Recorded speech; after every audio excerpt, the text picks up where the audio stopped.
ไม่ชงค่ะในวิดีโอในคาเตมารีวิวเลนส์ใหม่ขนาดนั้นก็จะเป็นเลนส์วิวท็อก56 มิลลิเมตร f1.4 ขนาดยาวก็เป็นเมาส์ Sony จาก APS-C ขนาดในรีวิวเลนส์ลงในคาที่เอามาหาหัวข้อตัดมาลัดนี้ลองนั่นขนาดในหาหัวข้อในที่มันหนังคอนตั้งสุดคาที่กว่านี้ว่าตัวเครื่องมันเป็นสิ่งหือพองในขณะข้อที่2ก็จะเป็นลองออโต้โฟกัสมันขนาดข้อที่3ก็จะเป็นลอง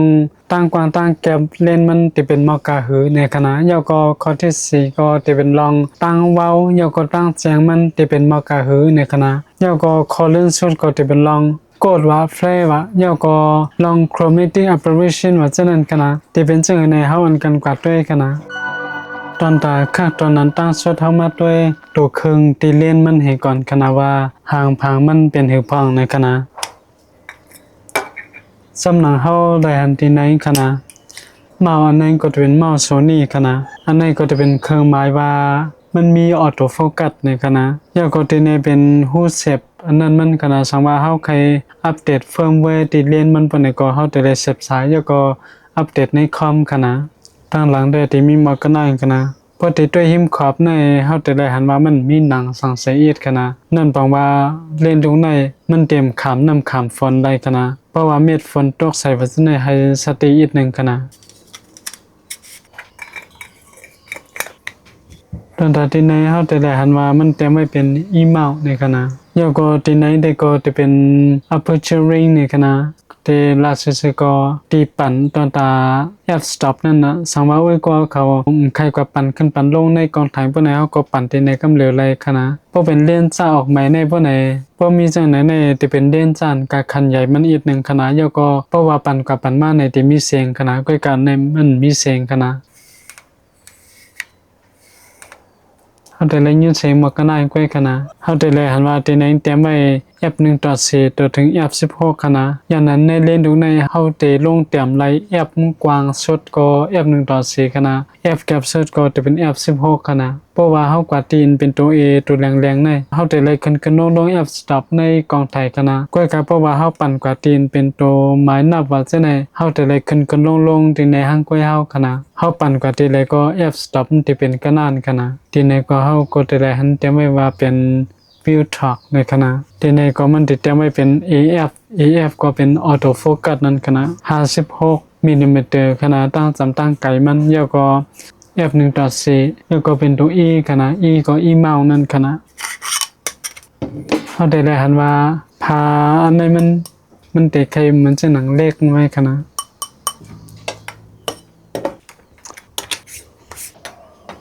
ที่นาเล่นในเฮาจะได้หันเต็มไว้ว่าเป็น AF 56 mm f1.4 STM EDIF ในขณะที่เป็นสเปคเล่นทุกในขณะ STM ก็จะเป็น Stepping Model System ในขณะมันจะเป็นลองออโต้โฟกัสมันขณะก้อยกาด้วยสายงานในออโต้โฟกัสมันก็เต็มโปรเซสเลยดีกาขณะแล้วก็ตั้งในก็จะเป็นตั้งจำตั้งไกลอันมันจะโฟกัสหลายขณะเพราะว่ามันเต็มไว้จังไหนแล้วก็เฮากว่าอยู่จำได้สิตีตัวไม้นับอันมันเต็มไว้บ่ไหนมันก็เต็มโฟกัสหลายนั่นขณะก็ครับเพราะว่าเฮาอยู่ไกลกว่านั้นก็เลยว่าโอเคขณะเพราะอะไรแม่ใส่ลองนั่นก็ให้แล้วก็หน้าฟิลเตอร์ในมันจะเป็น52 มิลลิเมตรขณะอย่างนั้นเพราะว่าเฮาได้ซื้อมาฟิลเตอร์มันก็เฮาจะได้ซื้อเฮาจะได้ด้วยที่ไหนมันแล้วก็ตั้งในอันเป็นหางกิบในอันนี้เป็นจะเป็น f stop มันขณะสังว่าเฮาปั่นขึ้นจังนั้น4 5 6 7 8ก็10ขึ้นกว่าจังนั้น f stop ก็ติดแก็บลงขนาดตรงบนก็ติดแก็บลงก็กับเพราะว่าเฮาลงกว่า f2 f1.8 f1.4 ว่าจังนั้นอันที่อันมนในก็อันเป็นตรงมนในก็มันที่หันกว้างกว่านั้นขนาดย้อนนั้นเขาเฮาว่า f กว้างในขณะย้อนนั้นที่ตัวเล่นได้ที่มีหมอกกันได้กว่าขนาดแล้วก็สังว่าไว้ก็เข้าใจเล่นโรงแรมว่าสังว่าเฮาก็ใจจังไหนกว่าบ่ไหนเฮาจะได้สติอินขนาดเพราะว่าสังว่ามันมีจังไหนแล้วก็เฮาห้ำใจจำบ่ไหนเพราะว่าเล่นมันตกไหนตั้งในมันติดแจกกำเดียวขนาดยันเพราะว่าสังว่าเฮาใส่จังไหนเพราะว่ามันตกไหนมันติดตกให้ไหนใกล้ขนาดเฮาได้หันตกให้ไหนมันติดเตอร์ที่ไหนอ่อนตั้งขนาดมันเต็มกว่าเตอร์ที่ไหนมันฉะนั้นเพราะว่าเฮามีจังไหนเฮาใส่จังไหนตัดสิ ยก็แถมมีหนึ่งสังว่าเฮาไว้ซึ่งไหนใกล้บ่ไหนเพราะว่าเฮาไถเตมาบ่ไหนไฟมันเตจังตอกเข้าหน้าเลนยก็มันเตเฮ็ดให้แคบหางเฮาดูซุ่มก็เป็นไรกันนะอย่างนั้นพอมีซึ่งไหนก็ให้ซบไว้ซึ่งไหนตาเสกันนะอย่างนั้นเตเลนมันได้เตมีหมวกกันได้กันนะ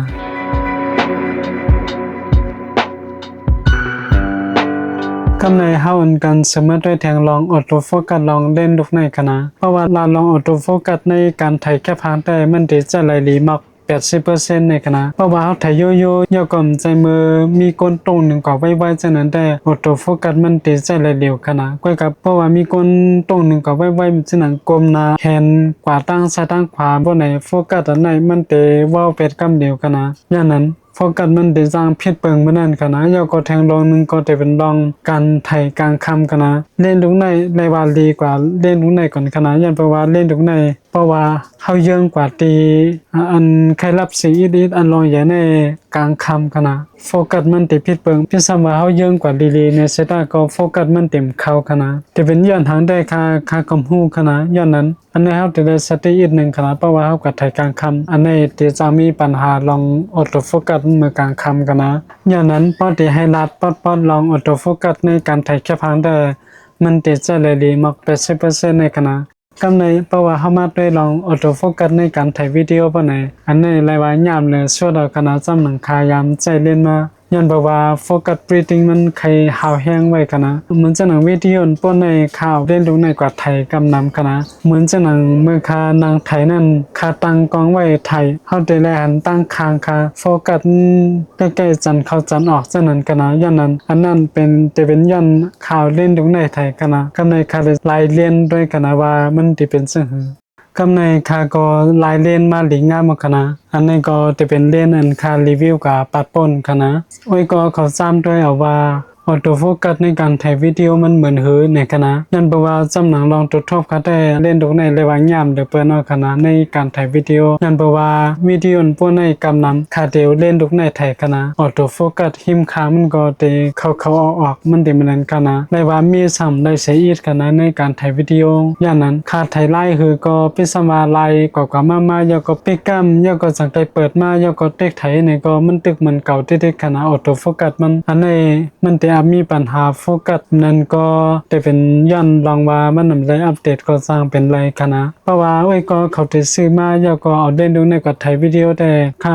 ปันต้าหันถึงให้ซื้อคณะย่อก็ให้คามกว่าซื้อแบบกว่าหัดด้วยต่างๆอันก็เลยคณะสังว่าก็เขาได้แค่ซื้อมาแต่ก็ถ่ายแคบหางก็ได้เต็มเป็นทางคณะมันก็เลยว่าออโต้โฟกัสมันป้อหาให้การในการถ่ายแคบหางคณะก็การในการถ่ายวิดีโอแต่แนะนำคณะข้างอย่าได้ลืมลองว่าเพราะว่าเอาเล่นดูในกว่าถ่ายวิดีโอบ่ในเสียงออโต้โฟกัสไขหลังไว้กันนะ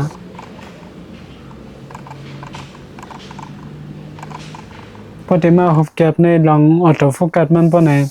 ลองแคปหางมันได้เต็มบ่สมีปัญหากันนะก็กับเพราะว่าในลองการถ่ายวิดีโอได้เตใจบ่สุดไลกันนะอย่างนั้นในลองออโต้โฟกัสก็เตมีมากันได้กันนะ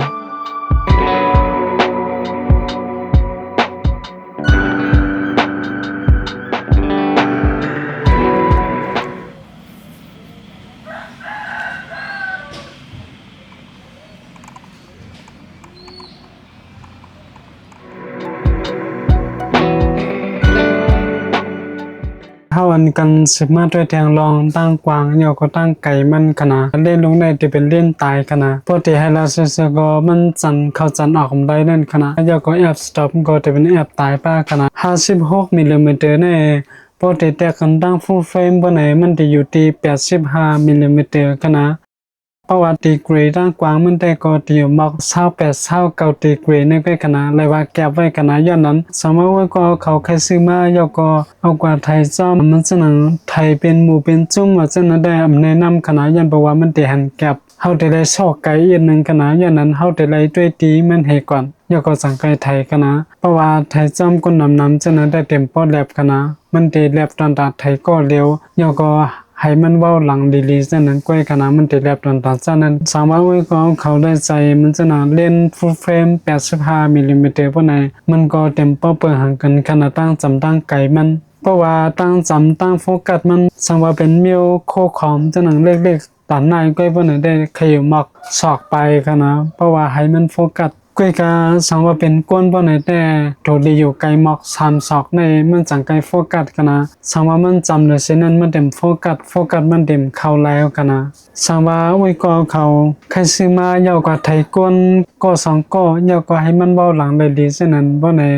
อันนี้ได้แลบตอนตาโอ้ยก็เขาอยู่กันนะก้อยกาสังว่าใครซื้อมาเยาวก็เอากว่าไทยซ้อมก้นนำฉะนั้นแต่เต็มแลบกันนะย้อนนั้นตั้งกว้างตั้งไกลแต่ที่มีหมอกกันนั่นกันนะกำเนิดเฮาสิบกว่าด้วยแทงลองตั้งแจงเยาวก็ตั้งเว้าหลังเด่นลูกในกันนะซ้อมหนังเลยลาดไว้กันนะเล่นลูกในที่เป็นเล่นพอร์เทรตเขาเฮ็ดมาตอนตาไทยให้เว้าหลังในคณะกำเนิดเฮามาด้วยอันเกี่ยวกับเลยลองตั้งแจงเยาวก็ตั้งเว้าหลังมันคณะอันตั้งส่วนเฮาก็ด้วยตั้งแจงมันให้ก่อนคณะว่ามันได้แจงบ่กะหือในคณะเพราะว่าเฮาได้มาด้วยตั้งเสียงเกี่ยวกับเลยลองเล่นลูกในปะไหนเล่นลูกในเพราะว่าเฮาติดไทยเยาก็เฮาใครมันแจ้งตั้งแคบหางในคาปันต้าหันถึงให้กว่าไทยอยู่ที่ FC อันนั้นก็ F5.6 เยาก็ F8 กันนะเพราะเดี๋ยวในเจินรัดมาในมันติดแจ้งใครว่าจริงต่อจริงก็ว่าอะไรกันนะก้อยกะเฮาอุ่นกันมาด้วยเดี๋ยว F1.4 กว่าให้ก่อนกันนะเพราะว่าเฮามาด้วยในแคบหางในเฮาได้หันที่ในขณะว่ามันเป็น56มิลลิเมตรยกก็เป็น F 1.4กันนะเฮาก็ด้วยในกลางอันตั้งขนาดว่ามันเหมือนเฮาก็ได้หันว่ามันแจ้งดีโอเคเร็วขนาดในกลางมันก้อยกะเพราะว่าเฮาลายกับด้วยตั้งจริงมันบ่ไหนเฮาได้หันว่ามันบ่แจ้งดีขนาดมันได้ไขโมอิดจังนั้นขนาดมันได้มีปาวินเนียดในขนาดพอได้รัดให้ปองเรื่องนี่ก็ที่เป็นรองขอบลำมันขนาดอันนี้เป็น F 1.4ขนาดเพราะว่าค่ากัน F มันก็แทงเฮาได้หันตั้งค้างแรงกว่าขนาดเพราะว่าเฮาเปิด F 1.4บ่ไหนมันก็สิมีปาวินเนียดนั่นขนาดขอบลำนั่นขนาดอันนี้ก็เป็น F 2ขนาดเฮาว่าด้วยแทง F 2ขนาดว่าในกลางเนี่ยก็จะจำเสียงมันได้เสียงมากะเฮาได้เห็นว่าในกลางมันในนึงเข้มแจ้งมากเลยเก่าขนาดคุยกาจำจริงมันแต่เต็มป้อกะเดี๋ยวสิว่าเข้มมากเลยเก่าอินกวยจังนั้นขนาดกำเนิดเฮาขึ้นกว่าที่ F 2.8ขนาด F 2.8นี่มันเหมือนว่าออโต้โฟกัสมันเต็มเข้าโลขนาดคือการในกลางมันได้เสียงคือการจำค้างมันใครห่างหายเลยสิ F2 มาไกลกันนะเฮาได้เลยหันตั้งค้างมาในกันนะมันเต็มป้อเสียงอันนี้ก็จะเป็น F2.8 กันนะกำเนิดขึ้นกว่าทาง F4 เฮาได้เลยหันว่า F4 นี่เลยว่าเข้มเลยเก่ากันนะอันนี้ก็จะเป็น F8 กันนะเฮาก็ได้เลยหันว่ามันแจ้งขึ้นมาแทงกันนะกำในป้อว่าเฮาข้ามกับที่เป็น F11 ป้อนี่แค่พางมันก็เต็มป้อเสียงตั้งแค่พางไกลกันนะมันเต็มป้อแคมตัน F8 F5 ยกก็ F4 จังนั้นกันนะอันนี้มันเต็มใจยันว่ามันเสียงในกลางมันกว้จังนั้นกันนะมันเต็มป้อเสียงหรือตั้งแค่พางจังนั้นกันนะย้อนนั้นอันนี้ที่เป็นคอยยบย่ำตอนตาเล่นว่าหลังกุลกนะเพราะว่าเป็นเล่นตายยกก็เล่นแอปตายจังไหนป้อไหนคำปานนั้นเพราะว่าแอปมันกว้างๆมันจะ1 F 1.4 F 1.8 ว่าฉะนั้นมันก็เต็มโปรเจียงกูตีขนาดมันดีกว่าเจียงในกลางมันก้อยกะเพราะว่าขึ้นมาถึง F2 ว่า F4 ว่า F5 F8 ว่าฉะนั้นกำนั้นมันดีกว่าเจียงตั้งแค่พางจังนั้นขนาดอยู่ที่เล่นจานไหลจานนั้นขนาดก้อยกะเพราะว่าขึ้นสูงแล้วนั้นป้อไหนกำนั้นก็มันเต็มโปรเจียงตั้งแค่พางขนาดเฮาได้เลยหันมาในคณะอันนี้เป็น F16 คณะอันนี้เป็น F8 เฮาได้เลยหันว่า F8 เลยว่าเจียงเลยคณะอันนี้สีมันห่างพังแต่ใครนุ่นๆไว้เย็นคณะเฮาด้วยดีในคณะเพราะว่าเฮาได้ไทยสัมว่าเฮาขึ้น F stop กว่าสูงเฮียงหนามันก็เต็มโปรเจียงตั้งแค่พังจังไหนคณะกว่าก็สัมว่าเฮาลงกว่าเฮียงหนามันจะหนังเล่นตรงไหนมันเป็น F 1.4 ป้อไหนก็เฮาลงกว่าถึงตี F 1.4 ป้อไหนก็มันติจังในกลางมันกว้จังไหนกันนะโยก็เพราะว่าลงกว่าเต็มแห้งหนาในก็เพราะว่าเล่นมันป้องจ่าลีแห้งหนาในก็มันก็จะมีบาขอบลำจังหนังนี้มากเหมือนกันกันนะเฮาได้เลยหันว่าอันนี้เป็น F 1.4 กันนะอันนี้จะเป็น F8 เฮาได้เลยหันจำขอบในกันนะ F 1.4 ในเลยว่ารับสิอินกันนะอันนั้นจะเป็นพ่อนให้ลองขอบลำมันขนาดจำหนังนี้มากเหมือนกันนั่นขนาดสังว่าอุ้ยก็เขาเด็กใครกว่าเอาไทยมันจะหนังสภาวะฟิงติ้นเป็นหรอจะไหนโยก็ใครไทยแค่พังโยก็ให้มันจังจริงต่อจริงบ่ไหนถูกเลยกว่าใจ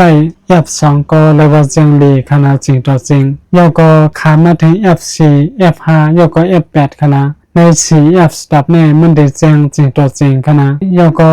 ขอบลำมาจะไหนก็มันเต็มมีขนาดย้อนนั้นสามารถว่าก็เขาเดียวกับไทยฟิงติ้นเป็นว่าในเทอมว่าสภาวะเราจะนั้นก ว่าใจ F stop เส้นด้านหน้านั่นก็เลยกันนะก็การสามารถ F stop มันกว้างเลยนั่นมันจะหนึ่ง F1.4 F1.6 F1.8 ว่าจะนั้นมันจะมีป้าขอบลำขนาดพิสมามันกว่าเมเลยในเสดาก็มาปักสังว่ามันมีขอบลำปะไหนก็ห้ามตัดเมนั่นขนาดย่อก็สังว่าโอ้ยก็เขาขึ้นกว่าสูงห้างหนามันจะหนึ่ง11ย่อก็ F16 ว่าจะนั้นแค่พังมันก็มันเต็มบอสแจงตั้งแค่พังจะนั้นกันนะอันนี้ก็จะเกี่ยวกับเลยลองตั้งแจงเล่นลูกนั่นกันนะ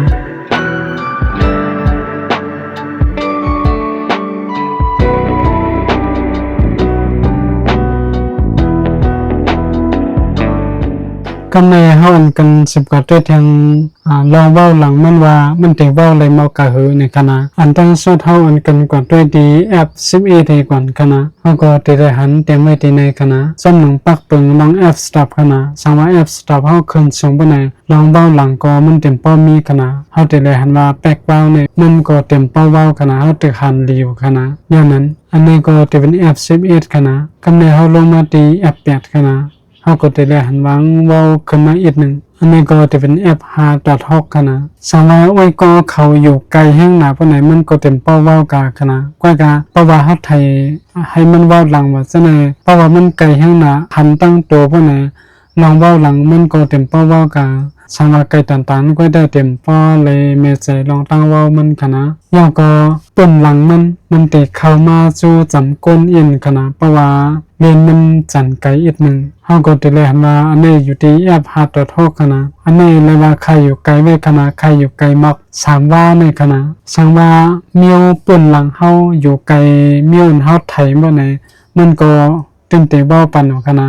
กว่าการสังว่าเฮาอยู่จำป่นหลังมันแห้งนะมันจะนังโคงว่าจะในคณะสังว่าเฮาอยู่จำโคงบ่ไหนโคงก็มันตึกเตเจียงคณะก็อย่าเพราะว่าเฮาอยู่ไกลโคงนี่ก็โคงก็มันได้เว้ากับเป็ดกับเหนียวคณะสังว่าเฮาขึ้นแอปสต็อปมาให้มันกว้างๆบ่ไหนก็มันก็ได้เว้าเป็ดเฮานั่นคณะอันนี้ก็จะเป็นแอปสิเฮาก็ได้เห็นว่ามัน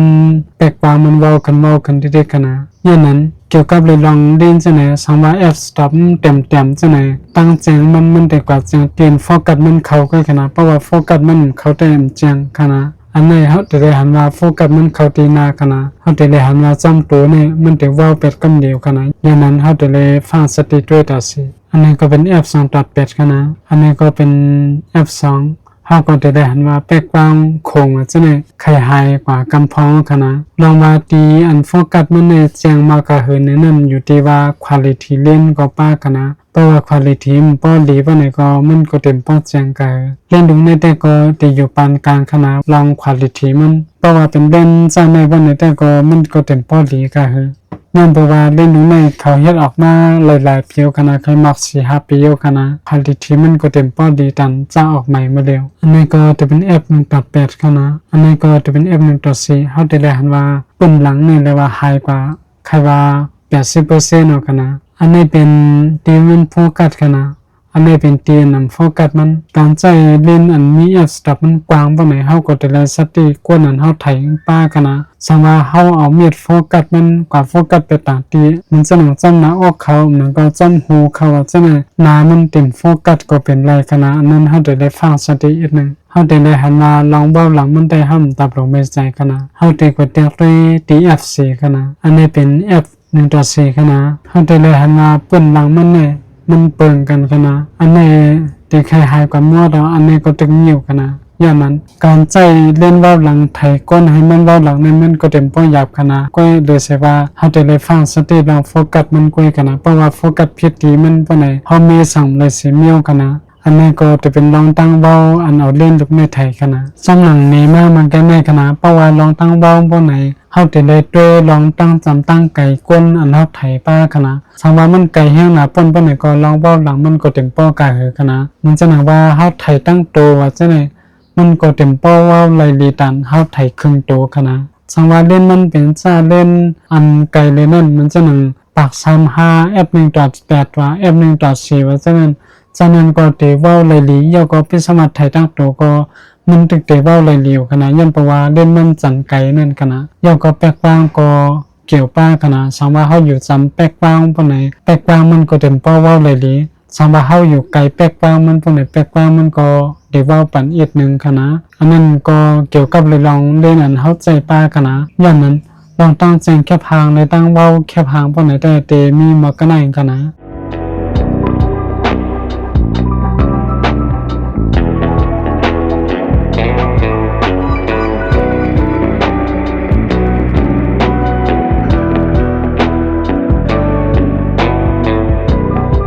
เพราะว่าเขาติดสมัครด้วยทางลอง chromatic aberration ยาวก็ลองตั้ง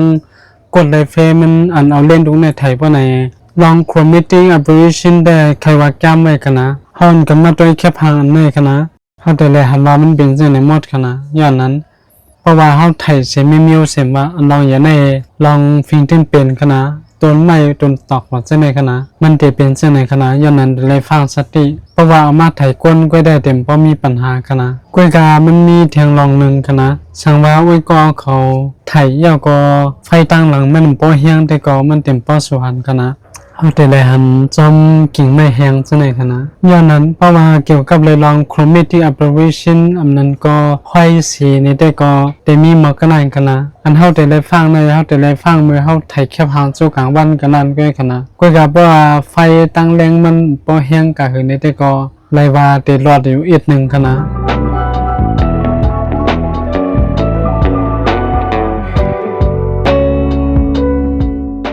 กำเนิดเขาเสมาด้วยแทงลองกดไลเฟมันขนาดนั้นก็เงาตอกมันในขณะว่ามันจะเป็นจังอันตอกแห้งแต่มันเต็มปอตอกแห้งขนาดก้อยการไล่ตอกมันจะเป็นมาแทงเมียวขนาดมันจะออกมาโนนไว้จังขนาดมันเหมือนเอาเสียเมียวออกมาเฮไว้นาเลนมันจะแค่เหมือนนั้นขนาดเพราะว่าในการถ่ายวิดีโอ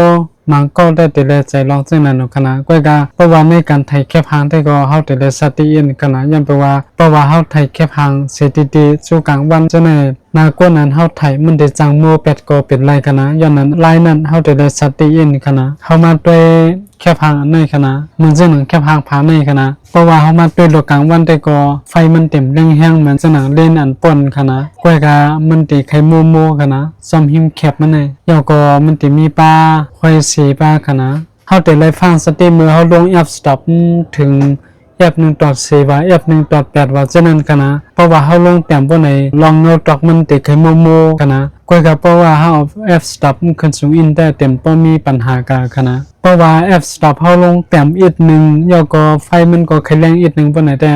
มันติมา2มิวจำกันกันนะ chromatic aberration ยอก็กดรับแท้ว่าจะไหนมันติมาจำกันกันนะมันจะแค่พังอันหันออกมาเร็วในกันนะเฮาอันกันสามารถด้วยแทงกันนะแค่พังในเป็น F5 กันนะเฮาได้หันสายกลางวันติดตอกเป็นลายเจ๋งเป็นหางลาวไว้กันนะคุยกันเพราะว่าเฮาลง F stop กว่าที่ๆปานเฮายิงแค่นได้หันตั้งโมกลางวันตอกกันนะอันนี้เป็น F2 ไว้ก่อนกันนะเพราะว่าเฮาลง F แทงมันติเป็นมอกกันได้กันนะ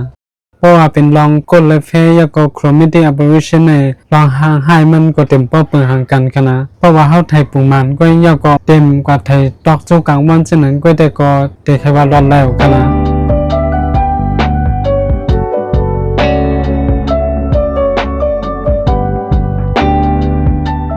ในหัวข้อตั้งหมดอันรัดมาจะในปอดแต่มาหบแก็บปอไหนสังว่าอ้อยก็เขาสนใจเล่นดุกในปอไหนอันเฮาแต่ละฟังสติในเพราะว่าอ้อยก็เขาติซื้อมาตอนตัดถ่ายวิดีโอแต่บันตั้งหันถึงให้ซื้อมากันนะก้อยกาเพราะว่าติซื้อมาตอนตัดถ่ายแคบหางให้มันเล่าเว้าหลังไรลีก้อยปอไหนแต่ก็อันนี้แต่ก็เลยว่าเป็นตั้งเลิกอันดีอันนึงกันนะอันในเล่นในคาซื้อมามือ2มันกันนะลองปัญหามันแต่เต็มเหมือนกันกูลูกก็เป็นไรกันนะย้อนนั้นอันในอ้อยก็เขาถูกเรียกวันด้วยกำหนึ่งกันนะส่วนล้านมาจะในก็